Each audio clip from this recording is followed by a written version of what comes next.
Assalamualaikum, salam sejahtera, berita tengah malam bersama saya Muhammad Shah Musa. Sejumlah 80 juta ringgit diperuntukkan melalui 5 kementerian sehingga hujung tahun bagi melaksanakan inisiatif program jualan murah keluarga Malaysia JMKM yang dijenamakan semula daripada program jualan keluarga Malaysia.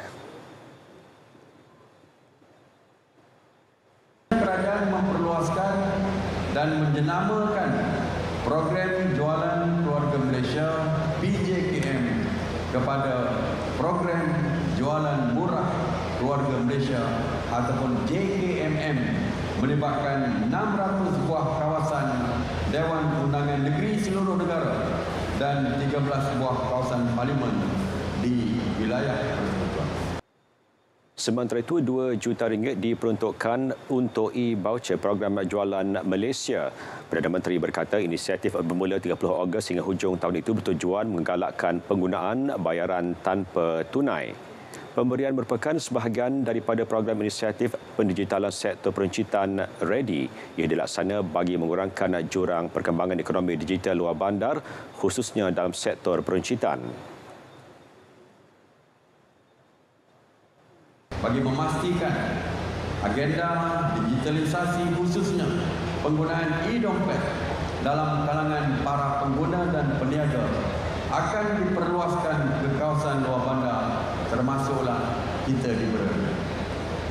Bagi menggalakkan pembayaran wang tunai ini, kerajaan menawarkan inisiatif e-voucher program jualan Malaysia dengan peruntukan 2 juta ringgit mulai 30 Ogos 2022 sehingga 31 Disember 2022, dan e-voucher boleh dimuat turun melalui aplikasi My Sales Tracker. E-voucher boleh dimuat turun melalui aplikasi My Sales Tracker seliaan KPDN HEP bila berucap merasmikan program READY peringkat kebangsaan di Bera Pahang.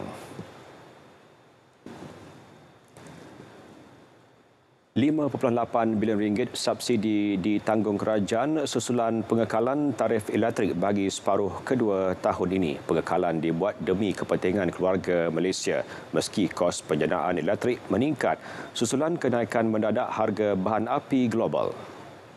Kementerian Kewangan memaklumkan selain bayaran subsidi kepada Tenaga Nasional Berhad TNB, jaminan berjumlah sehingga 6 bilion ringgit turut diberi ke atas syarikat utiliti itu.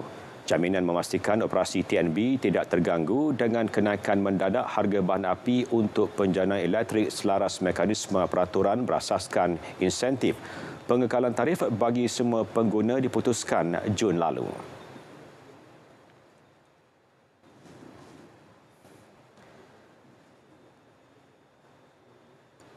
Pindahan Akta Komunikasi dan Multimedia 1998 serta Akta Suruhanjaya Komunikasi dan Multimedia Malaysia 1998 akan dibentangkan pada sesi Parlimen akan datang. Pindahan membolehkan ancaman keselamatan cyber dapat ditangani dengan lebih berkesan. Hopefully, next Parliament session, we can table amendments to both acts. And among other things in the amendments is to look into possibilities of strengthening, having sufficient provision to implement the cyber security aspects. Syur untuk meminda akta terbabit telah mendapat lampu hijau Jemaah Menteri.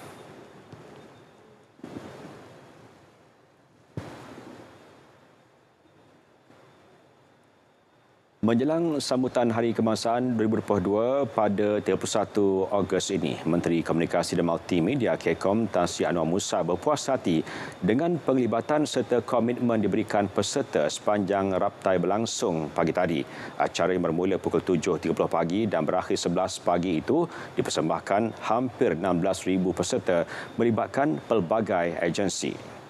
Jelas bila persiapan kali ini hampir mencapai 95% tahap kesiapsiagaan daripada beberapa gabungan persembahan nyanyian serta perbarisan. Ia sekaligus menunjukkan rakyat berada di tahap bersedia menyambutnya setelah tidak dianjurkan beberapa tahun lalu akibat COVID-19.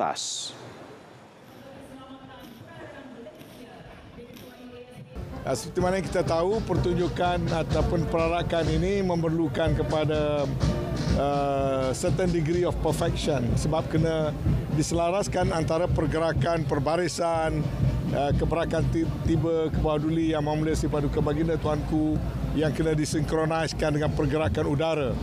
Kita akan lihat suasana yang lebih menarik apabila mereka mengenakan pakaian-pakaian penuh. Kali ini aset yang dipamerkan saya fikir antara yang paling banyak dan paling terbaru yang pernah kita lihat dalam mana-mana perbarisan Hari Kemerdekaan. Beliau ditemui media selepas menyaksikan raptai persiapan sambutan Hari Kebangsaan di Dataran Merdeka. Beliau turut mengharapkan sambutan Hari Kebangsaan kali ini menjadi satu sejarah yang tidak akan dilupakan oleh rakyat. Projek Menara 118 dilaksana dengan penuh tanggungjawab mengambil kira semua pemegang taruh khususnya komuniti sekitarnya. Pelbagai aktiviti libat urus dilaksanakan bagi mewujudkan rasa kebersamaan di kejiranan atau Presin 118 termasuklah aktiviti seni dan budaya. Wartawan Jalbert Robert meninjau aktiviti Pesta Seni Merdeka yang dianjurkan Permodalan Nasional Berhad PNB dan Think City bersama komuniti sekitar Kampung Atap, Kuala Lumpur. Timbul kegusaran orang ramai akan nasib dua struktur bersejarah Stadium Merdeka dan Stadium Negara apabila projek pembangunan Menara 118 mula diumumkan. Namun PNB selaku pemilik projek berjaya menyelamatkan dua ikon ini sekaligus diwartakan sebagai khazanah warisan negara. Pengurus Think City, Nicole Tam, berkongsi signifikan kerjasama dengan pihak PNB dalam menghidupkan Presin 118 dengan pelbagai aktiviti seni dan budaya. I think a lot of people don't know that Stadium Merdeka has gone through a few restoration process and what has happened in Stadium Merdeka, what is Merdeka about and also what is Malaysia Day about. So here we are today together with the community of Kampung Atap to celebrate music, arts and culture, and one of the culture and the history is that is Stadium Merdeka and also the Merdeka Precinct. Pesta yang berlangsung 2 hari pada 27 dan 28 Ogos sempena Bulan Kebangsaan itu membawa pengunjung menyelusuri sejarah monumen ikonik negara ini. Bukan sekadar pameran semata-mata, naratif sejarah dipersembahkan menerusi lensa kreativiti merangkumi seni tari, audio visual dan bengkel.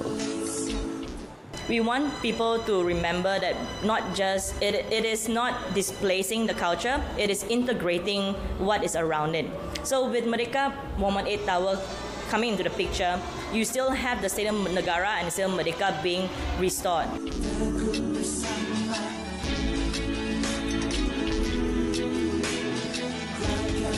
Terbinanya mercu tanda Menara Merdeka 118 bukan bermaksud Stadium Negara dan Stadium Merdeka dilupakan. Malah kedua-dua bangunan ini telah diwartakan sebagai warisan kebangsaan.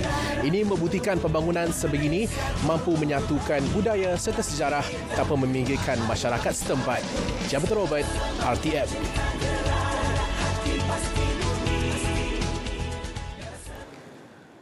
Anak Malaysia merupakan antara tulang belakang dalam misi eksplorasi manusia ke Marikh. Anak kelahiran Muar ini bukan sahaja salah seorang saintis terlibat misi itu, malah juga merupakan timbalan Ketua Juru Teknologi untuk Direktorat Misi Sains di Pentadbiran Aeronautik dan Angkasa Lepas NASA. Ikuti laporan khas sempena Hari Kebangsaan disediakan Maiza Musa Al-Bakri.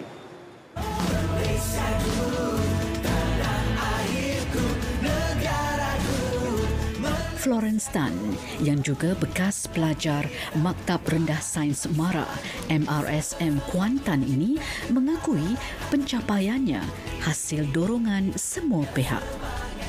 It comes from my kampung. Everybody help. My parents, my society, right? MRSM Kuantan, my teachers, everyone, semua bangga. Bukan semua tolong saya. Semua bangga. It takes a village, right? It's just a saying. It takes a village. It takes a kampung. Sebaik tamat sekolah, Florence menyambung pengajian ijazah sarjana muda dalam bidang kejuruteraan elektrik di University of Maryland, Amerika Syarikat. Pada tahun 1986, Florence menyertai Agensi Kejuruteraan Angkasa Negara Amerika, NASA. In some ways, even then, I didn't think I'm going to be an astronaut because I don't think I knew what an astronaut was. I didn't know what space was until I saw Star Trek. Exactly. Then I realized, oh, there's this thing that you can explore space. And that was like a new place, right? Because sometimes shows like that really help trigger stuff. Beliau berbesar hati sekiranya kisah hidup dirinya jadi inspirasi anak muda Malaysia. Pesannya, sejauh mana kaki melangkah, jangan lupa asal-usul kita. Ujarnya, tiada perkara yang mustahil. Pucuk pangkal, niat dan usaha. Florence, wanita Malaysia dari Johor, menjadi bukti berjaya menempa nama dalam bidang angkasa lepas. Dan siapa tahu satu hari nanti rakyat Malaysia bakal menyertai misi ke planet Mari. Selamat Hari Kebangsaan, Maiza Musa Al-Bakri, RTM.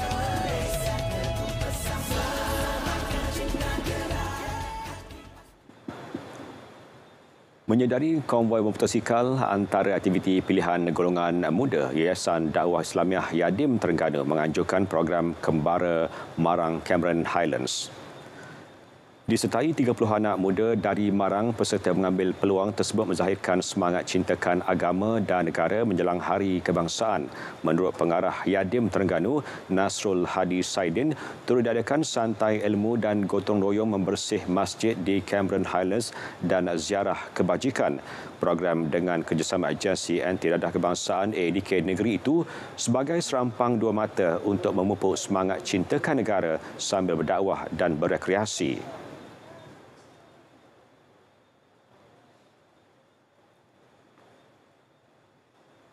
Sambutan Hari Kemerdekaan pada 31 Ogos ni dia akan berlalu begitu sahaja kalau tidak ada usaha untuk mengisi dengan sesuatu. Jadi Yadim sebagai sebuah agensi di bawah Jabatan Perdana Menteri, kita mengisi program ini bersama dengan agensi anti dadah kebangsaan AADK, agensi di bawah KDN.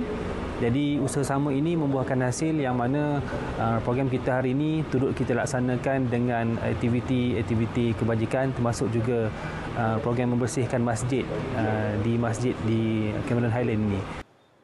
Sementara itu, Pegawai Agama Daerah Cameron Highland Saiful Idham Zaimi menyambut baik usaha yang dilakukan.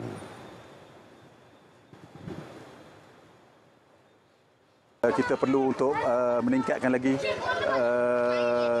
beberapa perkara ke arah yang menyatu padukan ataupun ke arah yang lebih berusaha untuk ke arah perdamaian kita sebagai orang Islam dalam Malaysia inilah. Program seumpama diharap akan diteruskan pada masa akan datang dengan melibatkan selebriti tempatan. Pelbagai aktiviti sempena menyambut Bulan Kemerdekaan dengan tujuan menzahirkan semangat perpaduan dan kerjasama. Program anjuran Kelab Rukun Tetangga KRT Taman Balok Permai Kuantan itu disertai lebih 200 orang penduduk selari dengan tema pada tahun ini, Keluarga Malaysia Teguh Bersama. Antara program yang dijalankan adalah perarakan motosikal dan basikal, perarakan basikal berhias dan pertandingan Rumah Merdeka.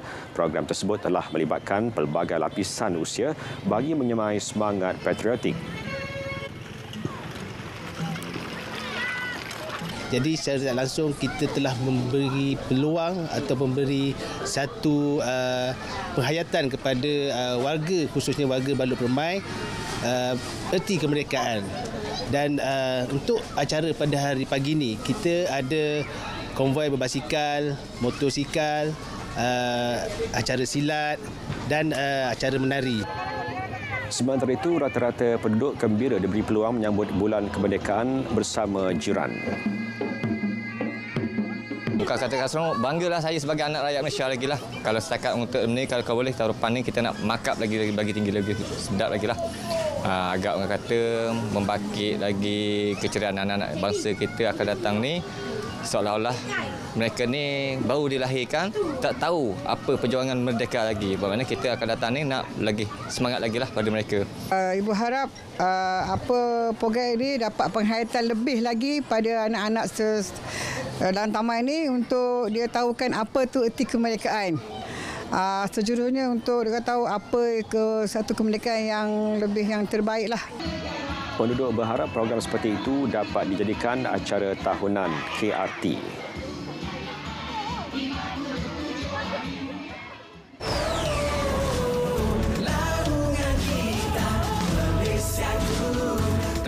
Perbarisan dan Perarakan Hari Kebangsaan 2022. 31 Ogos 2022. Rabu bermula pukul 7 pagi. Bertempat di Dataran Merdeka, Kuala Lumpur. Orang ramai dijemput hadir.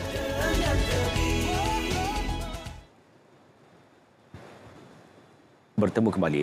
Lebih 50,000 belia disasar memeriahkan Karnival Hari Belia Negara 2022 peringkat negeri Kelantan. Pengerusi Jawatankuasa Pembangunan Belia, Sukan dan Badan Bukan Kerajaan NGO Negeri, Wan Roslan Wan Hamad berkata, Karnival 5 hari itu bertujuan untuk mendekati golongan belia di peringkat akar umbi.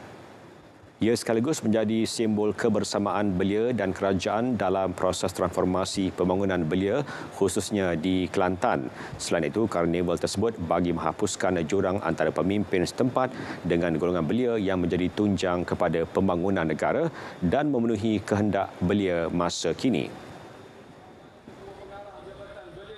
Sebab kita nak bawa belia ni dalam suasana yang sebenarnya bagi menghadapi cabaran semasa yang begitu getih lah sekarang ini.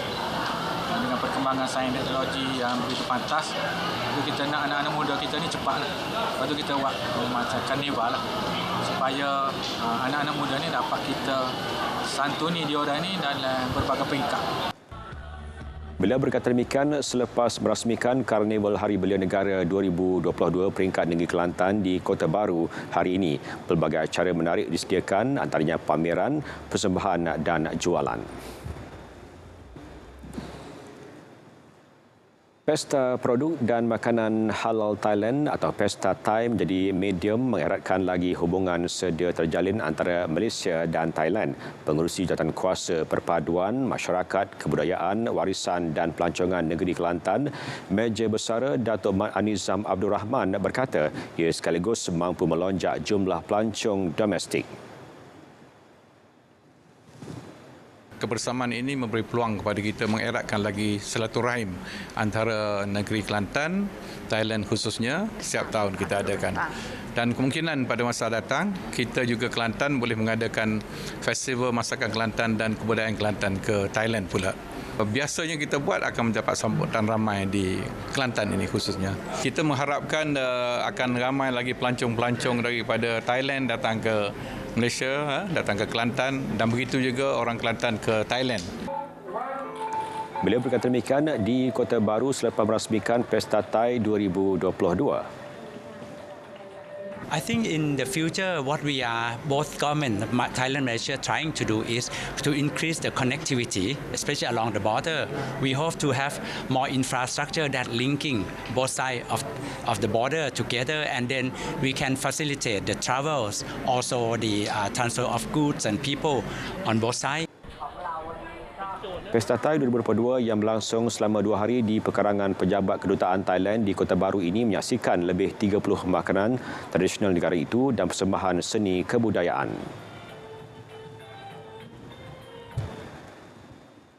Karnival Terengganu Maju Berkat Sejahtera TMBS di pekarangan pentas utama Padang Awam Binjai Kemaman terus dibanjiri pengunjung. Program 3 hari ini dijangka dihadiri lebih 10,000 pengunjung dengan pelbagai pameran dan jualan. Ahli Dewan Undangan Negeri Adun Air Putih Abdul Razak Ibrahim berkata, tujuan karnival ini adalah untuk menyatukan ummah daripada pelbagai bangsa dan kaum di setiap lapisan masyarakat. Karnival tersebut juga dijadikan satu platform penyampaian maklumat daripada pelbagai agensi kerajaan. Oleh Allah Ta'ala dengan Al-Quran sebab itu. Program ini sangat baiklah memandangkan kepada suasana ambang merdeka. Kita melihat tema kita ialah penyatuan ummah, di mana rakyat dapat mari bersama-sama program ini untuk menjalin hubungan silaturahim, muhibbah satu sama lain. Antara sama rakyat dengan pimpinan di peringkat kawasan. Kemudian rakyat bersama agensi kerajaan. Beliau menyatakannya selepas melawat aktiviti gerai jualan usahawan dan pameran agensi-agensi di karnival tersebut. Karnival Terengganu Maju Berkat Sejahtera TMBS ini merupakan siri yang ke-10 dan akan dilaksanakan di 32 don di negeri Terengganu. Johor rancang bina 4 lagi projek perumahan rakyat PPR bagi menampung kepadatan penduduk sedia ada. Menurut Esko Perumahan dan Kerajaan Tempatan Negeri Johor, Datuk Muhammad Jafni Masyukur, satu daripadanya akan bermula bulan depan di Pengerang, Kota Tinggi. PPR ni adalah satu usaha kerajaan persekutuan dan diberi kepada kerajaan negeri Johor untuk membantu golongan-golongan B40 ke bawah dalam bentuk rental. Rental maksudnya sewa, dan setelah beberapa tahun tinggal di situ, dia mengumpul duit dan sebagainya, dan kita galakkan dia untuk membeli rumah sendirilah. Beliau berkata demikian selepas merasmikan Majlis Perasmian Bazar Komuniti di Iskandar Puteri, Johor Bahru.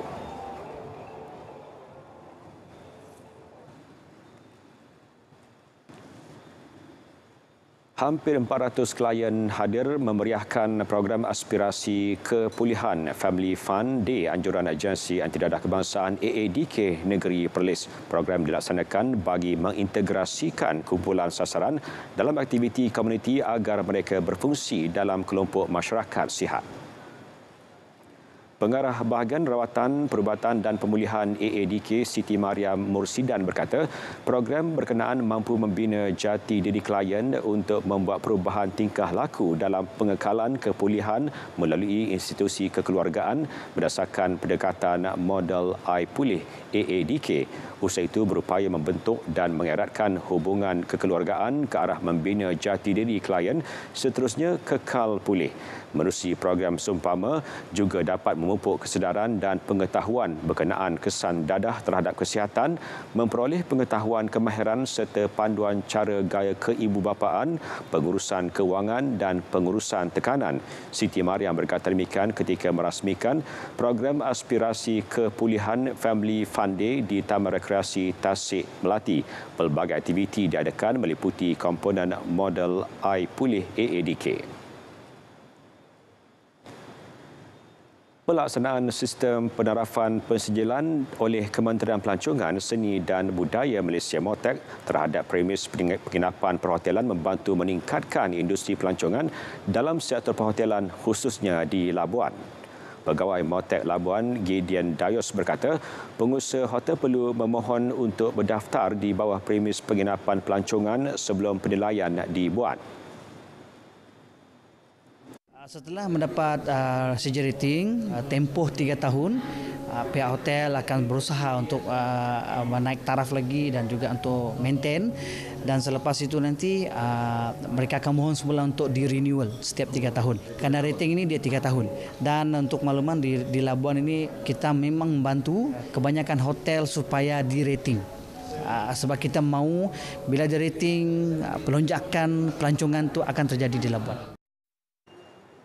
Beliau berkata demikian kepada pemberita selepas penyampaian sijil penggeredan 5 bintang kepada Hotel Tiara Labuan. Mewakili Tiara Labuan Hotel ingin berterima kasih kepada MOTEC Labuan, and we will do our best to maintain the 5-star because this is very important for Labuan to have proper 5-star hotels, and for the hospitality that we have been for the upcoming for year 2020 and 2023, we are looking forward to improve our services and to give back to Labuan.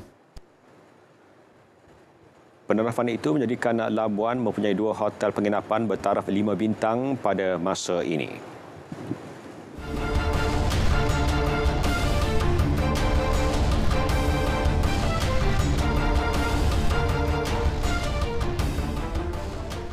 Sukan kita mulakan dengan berita gembira dari Tokyo, Jepun. Peregu lelaki utama negara Aaron Chia Soh Woo-yik hanya selangkah untuk mencipta sejarah menjulang kejuaraan badminton dunia selepas menewaskan pasangan dari India Satwik Sairaj Ranki Reddy dan Chirag Shetty. Pada aksi separuh akhir yang berlangsung di Tokyo Metropolitan Gymnasium itu, Aaron Wu-Yik yang menduduki ranking ke-6 dunia menampilkan semangat juang tinggi untuk mencipta kemenangan 20-22, 21-18, 21-16. Ketinggalan 7-12 suatu ketika di set pertama, mereka bangkit memperbaiki permainan apabila 3 kali mengikat kedudukan sebelum melakukan beberapa kesilapan dan terpaksa akur dengan keputusan 20-22. Aaron Wu-Yik terus diberi tekanan hebat pada set kedua dan ketiga, namun pasangan negara itu berjaya bertahan untuk meraih kemenangan 21-18 dan 21-16. Ia sekaligus menamatkan badi mereka yang kerap terkandas di peringkat separuh akhir tahun ini, termasuk di Sukan Commonwealth Birmingham baru-baru ini. Pada aksi final esok, pemenang gangsa Sukan Olimpik Tokyo 2020 itu akan membuat perhitungan dengan pilihan ketiga yang juga bekas juara dunia 3 kali dari Indonesia, Muhammad Ahsan Hendra Setiawan.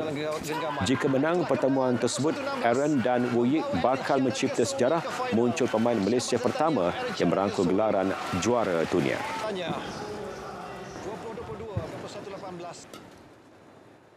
Persatuan Bola Sepak Malaysia FAM mengumumkan pelantikan Nur Azman Rahman sebagai Setiausaha Agungnya yang baru buka kuasa 1 September ini. Pelantikan itu dibuat bagi mengisi kekosongan yang ditinggalkan Muhammad Saifuddin Abu Bakar. Dalam satu kenyataan, FAM memaklumkan Nur Azman memiliki pengalaman luas dalam bola sepak dan bertugas sebagai koordinator Presiden sejak tahun 2018. Beliau yang kini berusia 55 tahun pernah dipilih sebagai naib presiden Persatuan Bola Sepak Malaysia Melaka Musa pada 2012 sebelum dilantik Setiausaha Agung Persatuan berkenaan pada 2015. Beliau kemudian dilantik sekali lagi ke jawatan naib presiden Musa bagi penggal 2020-2023. Selain pengalaman luas bersama Musa dan tugasannya selaku koordinator Presiden FAM, Nur Azman juga pernah terlibat dengan beberapa jawatan kuasa tetap Badan Utama Bola Sepak negara itu. Antaranya ahli jawatan kuasa media, ahli jawatan kuasa futsal dan bola sepak pantai serta ahli jawatan kuasa pertandingan. Kerusi Setiausaha Agung FAM sebelum ini kosong selepas Muhammad Saifuddin membuat keputusan untuk meletak jawatan pada 23 Ogos lalu.